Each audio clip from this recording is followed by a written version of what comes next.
Welcome to your recap for Unit 6. In Unit 6, we look pretty closely at the contemporary presidency, which is, of course, 8 years of George W. Bush and now 8 years of Barack Obama.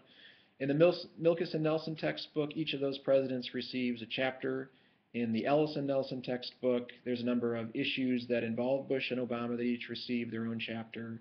And then there are several video clips that I ask you all to watch that focus on either Bush or Obama.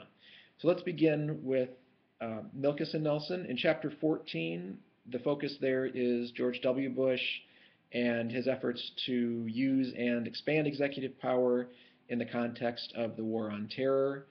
And then from there we move on to Milkis and Nelson, Chapter 15. And in this chapter they look at the first 2 years of the Obama presidency. The new version of the textbook, of course, includes more than that, but this is one of the things where it's difficult to put out a textbook on the presidency because it's constantly becoming out of date.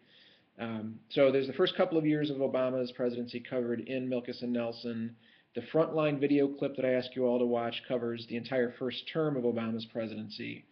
But in any case, as you read these two chapters in Milkis and Nelson, hopefully you kept in mind the similarities and differences in the approaches of Bush and Obama on a variety of different issues.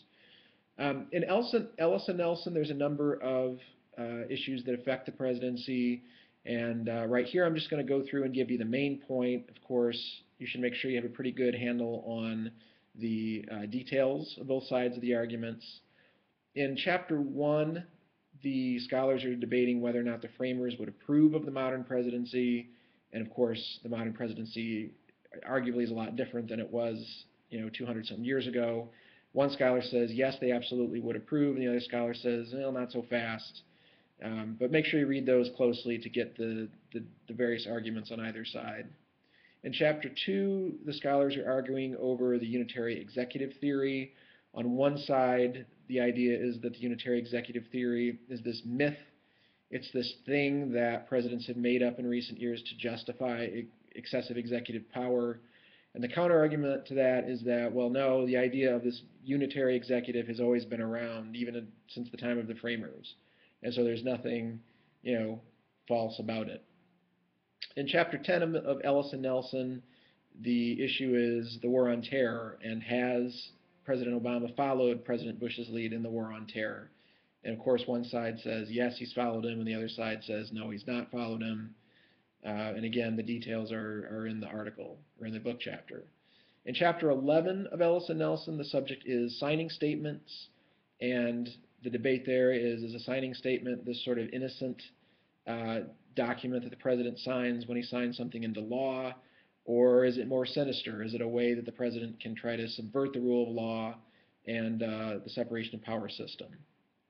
In Chapter 12, the subject is presidential czars, but it's kind of the same type of argument as with signing statements, which is, are czars this way that the president can work around the separation of power system, or are they more innocent than that? Are they just something that is necessary given the size of the bureaucracy in 2015 that the president uses czars just to get things done and not for any other, any other reason, amassing power or what have you.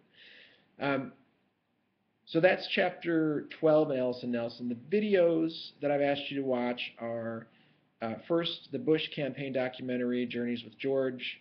That looks at the first Bush campaign, much like the War Room looked at the first Clinton campaign. There's a video clip from the President's DVD set that focuses on George W. Bush.